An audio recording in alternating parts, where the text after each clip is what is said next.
Inter pass అయిన students కి practical learning and industrial exposure తో 100% ప్లేస్మెంట్ ఇస్తుంది ఐ క్రియేట్ డిగ్రీ కాలేజ్.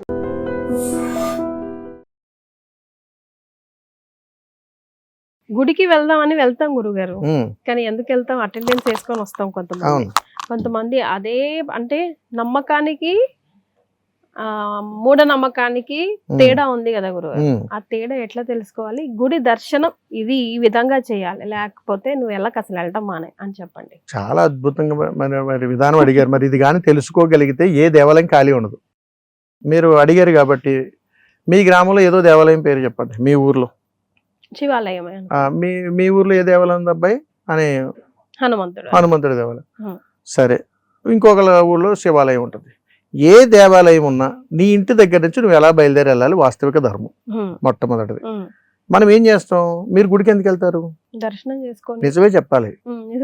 దర్శనం చేసుకోవడం మీకు వచ్చే లాభం ఏంటి? ఏ గుడిలోకి వెళ్ళినా దండం పెట్టుకుంటాం. అంటే నా ప్రథమం ఏంటంటే కోరక్కర్లేదు, వెళ్ళి దర్శనం చేసుకొని అటెండెన్స్ వేసుకొని. ఏంటి ఆ దర్శనంలో పరమార్థం ఏంటి? మీరు అటెండెన్స్ ఎత్తే ఆయన మిమ్మల్ని చూడాలా? ఆయన అటెండెన్స్ పట్టుకుని పలానా కీర్తి గారు వచ్చారని అడుగుతాడు? ఆయన అడగడుగా. నా ప్రశాంతత. మీ గుడ్ క్వశ్చన్. ఏంటంటే అది మెంటల్ పీస్ అనేటువంటిది మీకు బయట ఎక్కడ లేదు. అక్కడే ఎందుకు దొరికింది? దేవాలయానికి వెళ్తేనే మెంటల్ పీస్ ఎందుకు దొరుకుతుంది, బయట ఎందుకు దొరకట్లా? చిన్న ప్రశ్న వేయండి. దేవాలయానికి వెళ్ళాలి, ప్రశాంతత కోసం వెళ్ళానండి, అక్కడికి వెళ్తే ఎంత బాగుందో అని అన్నాడండి. ఎంత బాగుందో అని అన్నావంటే బయట ప్రపంచం ఏది నీకు నచ్చట్లేదు, అక్కడికి వెళ్తేనే నచ్చుతుంది అంటే ఏమిటి? ఓ జీవుడా, ఎంత హాస్యాస్పదంగా నవ్వుతాడు తెలుసా పరమేశ్వరుడు లోపల నుంచి బయటకు వచ్చి. ఇదే ప్రశ్న దేవుడిని అడిగాను నేను. ఈశ్వర, ఎందుకోనయ్యా నీ సన్నిధానానికి వస్తే నాకు చాలా ప్రశాంతత ఉంటుందయ్యా, బయట ఉన్న నాకు ప్రశాంతత రాలి, అందుకే నిత్యం నీ దగ్గరకు వస్తున్నానయ్యా అని. అంటే నేనేం మాట్లాడట్లేదని కదరా నీకు అంత ప్రశాంతత? అంటే సమస్త జీవరాశులతోటి నువ్వు మాట్లాడుతున్నావు. రోజు నువ్వేం మాట్లాడినా తిరిగి సమాధానం చెప్తున్నారు, నువ్వు తీసుకోలేకపోతున్నావు. ఇక్కడ నువ్వు ఎన్ని చెప్పినా నేను అలాగే వింటున్నాను రా ఓపికగా, అందుకే నీకు ప్రశాంతత వచ్చిందని చెప్పాడు ఆయన. ఈ చెప్పిన విధానంలో ఆయన అన్నాడు, ఈశ్వర నాకు ప్రశాంతత కాదు, నీ అనుగ్రహం నాకు కావాలి. అసలు నిన్ను ఎలా దర్శనం చేసుకోమంటావు, ఏ విధంగా చేయమంటావు అని అడిగాడు. అప్పుడు చెప్పాడు ఈశ్వరుడు, ఒరే నువ్వు నా దర్శనం చేసుకుంటే నీకు అనుగ్రహం రాదురా, నీ ఎంట యందు నీ తల్లిదండ్రుల అనుగ్రహాన్ని ముందు అది పొందు, తర్వాత వచ్చి నేను అనుగ్రహాన్ని ఇస్తాను. అక్కడ నువ్వు అనుగ్రహాన్ని పొందేవంటే నువ్వు నా దగ్గరికి రావక్కర్లేదురా, నువ్వు ఎక్కడున్నావురా బాబా అని ఎత్తుక్కుంటూ నేనే వస్తానని చెప్పాడు ఆయన. అందుకని గర్భగుడిలో కూర్చున్నటువంటి ఈశ్వరుడు త్రిశూలధారుడై నిత్యము కూడా భక్తులను అన్వేషిస్తూ ఉంటాడని చెబుతుంటాం. ఆయన పేరు శివుడు, ఆయన పేరే శివుడు. మనకి చాలా ఉంటాయండి, మీకు గతంలో కూడా చెప్పాను నేను. ఊరు పొలిమేరల్లో ఒకడు, శ్మశానంలో ఒకడు, కైలాసంలో ఒకడు, ఊరి నడిబొడ్లో ఉన్నటువంటి శివాలయంలో ఒకరు. ఈయన ఎవర్రా అంటే శివుడు. ఈయన త్రిశూలధారుడయ్యి ప్రతి భక్తుడిని అన్వేషిస్తుంటాడు. ఎవరున్నారా, ఎవరు ఏ తల్లిదండ్రులను అతీతంగా ప్రేమిస్తున్నారా, సృష్టి యజ్ఞానికి శ్రీకారం చేసినటువంటి తల్లిదండ్రులు ఎవరు గౌరవిస్తున్నారా, ఎవరు అతీతమైనటువంటి ప్రేమతో అనుబంధంతో చూస్తున్నారా, వీడు నా దగ్గరికి వచ్చేటువంటి యోగం అవసరం లేదు, నేనే వాడి దగ్గరికి వెళ్తానని చెప్పి ఈశ్వరుడు బయలుదేరి వస్తాడు. ఎందుకంటేనమ్మా, తల్లి గర్భంలో మీరు ఉన్నప్పుడే హృదయస్థానంలో భగవత్ సంకల్పంతో శివపార్వతులు ఇద్దరిని కొలువు చేశాడు ఆయన. కొలువు చేసి మనకి హృదయస్థానంలో వాళ్ళ నుంచి ఒక తల్లి గర్భాన్నం జన్మనిచ్చేసి ఆయన వెళ్ళిపోతాడు. నేనున్నానరా ఇక్కడ అని ఆయన మనం తెలుసుకునేటప్పటికీ మనం మరణం అయిపోయి. ఈ సమాధానం శ్మశానంలో చెప్పాలని చెబుతుంటాను. అందుకని ఇక్కడున్నటువంటి ఆయనకు మనం నిత్యం ఏమేసి అభిషేకం చేస్తున్నాం తల్లి? కుళ్ళు, కుతంత్రం, పగలు, ప్రతీకారాలు, రాగద్వేషాలు, ఈర్ష్య, ఇవన్నీ వేస్తున్నాం. ఇందు ఉన్నటువంటి వాడు నువ్వు నా దేవాలయానికి వచ్చి నిత్యం దర్శనం చేసుకుంటే నీకు నేను ఏమి ఇవ్వగలుగుతానరా, నీకు అనుగ్రహం ఎలా ఇస్తానరా అని చెబుతాడు. కాదు ఈశ్వర, నువ్వు నాకు చెప్పాల్సిందే అని అంటే అప్పుడు చెప్పాడండి ఈశ్వరుడు, తల్లి గర్భాన నువ్వు అమ్మ పొత్తిళ్లను తన్నుకుని బయటకు వచ్చావు. వచ్చిన తర్వాత నువ్వు ఇంటి దగ్గర నుంచి ఇక్కడికి వచ్చేటప్పుడు కూడా ఆ పాదస్పర్శతోటి ఈ భూమాతను కూడా ముద్దాడకుండా వస్తున్నావురా. తర్వాత తల్లి గర్భం నుంచి వచ్చిన నిన్ను ఈ భూగర్భంలోనే కదరా కప్పిపుచ్చాలి. మరి అలాంటప్పుడు శ్మశానంలో నీకు మోక్షాన్ని ఎలా ఇస్తానరా? బ్రతికుండగానే నువ్వు నీ కపాల మోక్షాన్ని పొందలేకపోతున్నావు, నేను చెబుతాను వినుకు అని చెప్పి అప్పుడు ఆయన చెప్పాడమ్మా. ఇంటి దగ్గర నుంచి మనం బయలుదేరినప్పుడు పాదరక్షకులు ధరించకూడదు నీ ఊరిలో ఉన్న దేవాలయానికి వెళ్ళేటప్పుడు. కానీ పాదరక్షకుల మీద ఉన్నటువంటి ప్రేమే మనకి ఎక్కువ భగవంతుడి కంటే. ఎక్కడ పోతాయని అందుకని వాటిని నువ్వు ధారణ చెయ్యకురా, నువ్వు ఇంటి దగ్గరే ఉండు. కానీ నువ్వు ఎలాగైతే రావాలనుకుంటున్నావో శుచిగా శుభ్రంగా మనస్సంకల్పంతోటి నీ తల్లిదండ్రుల పాదాలను తాకి నమస్కారం చేసుకుంటే నా దగ్గర రావక్కర్లా. అయినా కానీ నీకు ఏదో చింతన వెంటాడుతుంది, బయలుదేరరా. వచ్చేటప్పుడు పాదరక్షకులను ధారణ చెయ్యకుండా ఈ భూమాతను 9 నెలల నిండు గర్భిణి ఎలాగైతే నడుస్తుందో అలా అందంగా నడుచుకుంటూ నా సన్నిధానానికి రా. బండి వాడక ఇప్పుడు నడవలేము. దూరం దూరం కూడా ఉంటాయి కదా గురువు. ఊరిలో ఉన్నటువంటి గ్రామ దేవతకి దగ్గర కానీ ఊరిలో ఉన్నటువంటి ఏ దేవాలయానికి వెళ్ళినా కానీ ఇదే ప్రామాణికం. ఇలా చేసినటువంటి ఏ జీవుడికి కూడా ఆ ఇంట యందు ఏ దరిద్రాలు ఉండవు. రాసి పెట్టుకోవచ్చు, రాసి పెట్టుకోండి. జీవితకాలంలో ఇప్పటికీ కూడా 100 కుటుంబాలు ఒక కుటుంబం కూడా చేయగలరు, ఇప్పటికీ చేయరు. కాలి మీద బండి మీద ఇంకో దాని మీద కారులో ఊళ్ళో గుడికి కూడా. అందుకని ఊళ్ళో గుడికి వెళ్ళేటప్పుడు ఏ వాహనాన్ని మనం వాడకూడదు.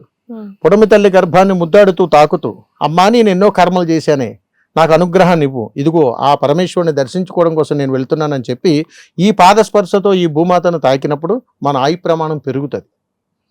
ఎందుకు పెరుగుతుందిరా అని అడిగితే ఇక్కడి నుంచి అక్కడ దాకా వెళ్ళిన తర్వాత కాలు కడుక్కుంటాం. కాలు కడుక్కునేటప్పుడు కూడా ఈ మధ్యకాలంలో మీరు గుడికి వెళ్ళిన తర్వాత కాలు కడుక్కుని ఎలా కడుక్కుంటారు చెప్పండి? కాలు మీద కాలేసి రుద్దేస్తుంటారు. అది అధర్మం. ఎందుకనంటే పొడమి తల్లి గర్భం నుంచి నీళ్లు పైకి వస్తాయి. ఆ నీటిని ట్యాప్గా తిప్పి కాలు కడుక్కున్నప్పుడు నువ్వు వంగాలి. వంగి కాళ్ళను రుద్దటంలో అర్థం ఏమిటనంటే, అమ్మా నిన్ను దర్శనం చేసుకోవడానికి వస్తున్నానే, అయ్యా నీ దర్శనం చేసుకోవడానికి వచ్చాను, ఇంటి దగ్గర నుంచి ఇక్కడ దాకా బయలుదేరి వచ్చినప్పుడు నా పాదాల కింద ఎన్నో రకాలైనటువంటి జీవరాశులు పడి చనిపోయి ఉండొచ్చు, వాటికి నేను బాధ్యుని కాదు, కాబట్టి ఈ పొరపాటు నేను చేయలేదు సదా ఈశ్వర అని చెప్పి వంగి పాదాలు కడుక్కుంటూ క్షమాపణ అడుగుతుంటాం. అది క్షమాపణ మంత్రం. అక్కడ ఆ పాదాలు గురుగారు ఇట్లా కాళ్ళ మీద కాలేసి కడగదని, అది అధర్మం, మూఢనమ్మకం అనుకున్నా, అది తప్పు. అందుకని ఏంటంటే వంగి పాదాలను తాకుతూ ఉన్నప్పుడు ఈశ్వర నేను పొరపాటు చేశాను, ఇంటికా నుంచి ఇక్కడ దాకా నడుచుకుంటూ వచ్చాను, నా కాళ్ళ కింద ఎన్నో జీవరాశులు పడి చనిపోయి ఉంటాయి, ఇది నేను తెలిసినదైతే కాదు అని చెప్పి అమ్మా నన్ను క్షమించవే అని భూమాతను శరణు వేడుకుంటూ కాళ్ళు కడుక్కోవాలి, వంగి చేతులతో తోమాలి.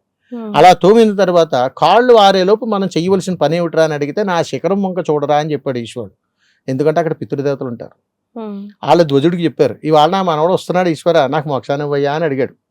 అప్పుడు మనం ఇలా వచ్చాము కాబట్టి మన పితృదేవతలు ఆనందపడతారు. మన మనసులో ఉన్నటువంటి కోరిక ఇక్కడే తీరిపోతుంది, లోపల దాకా వెళ్ళక్కర్లా.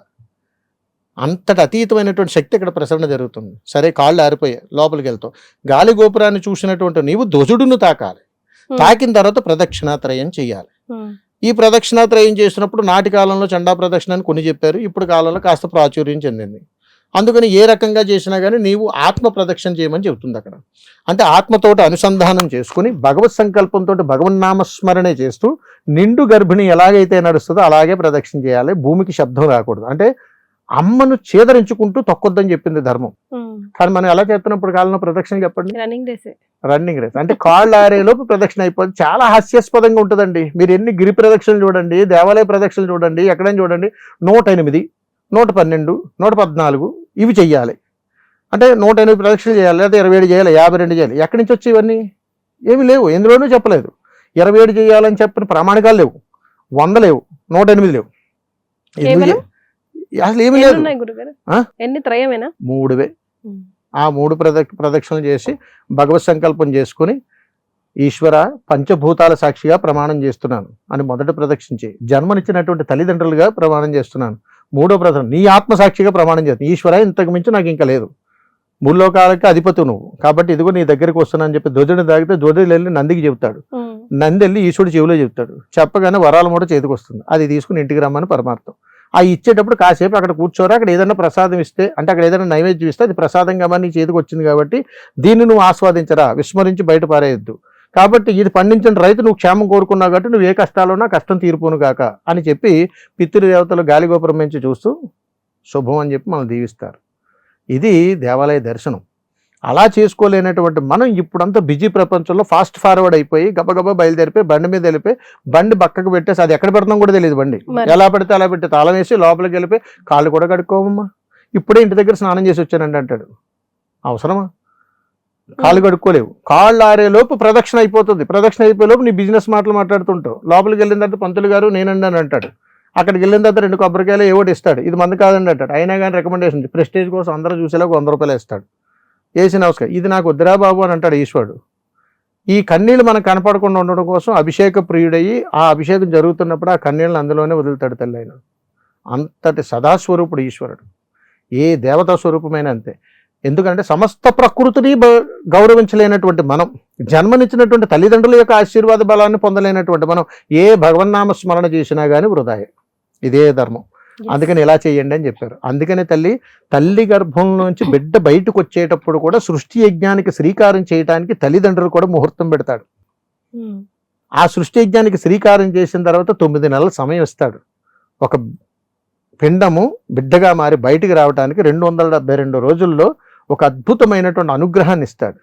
అలాంటిది 2 సెకండ్లు దేవాలయ దర్శనం చేసుకుంటే మోక్షం ఎక్కడి నుంచి వచ్చేద్దమ్మా?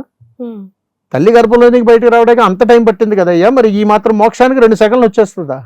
ఎంత ధర్మం అమ్మా! అందుకని చాలా అద్భుతాలు ఉంటాయి జ్ఞానాల్లో, పట్టుకోవాలి. And for more videos, Please subscribe to iDream. Please subscribe to iDream. Please subscribe iDream. And please subscribe to iDream.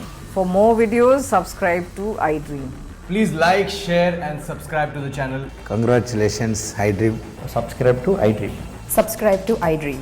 So subscribe to iDream Media. iDream team అందరికి huge congratulations. Please subscribe iDream Media. Please subscribe to iDream.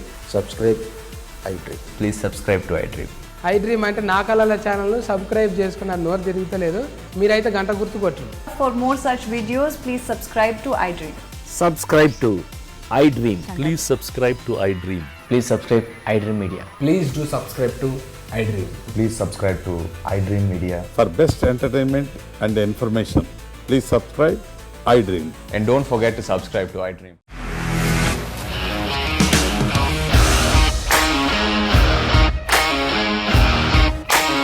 ఇండస్ట్రీలో commitment issues వస్తే నీకు కూడా వచ్చినట్టు. Morning తీసుకెళ్ళారంటే కొట్టి పడేశారు.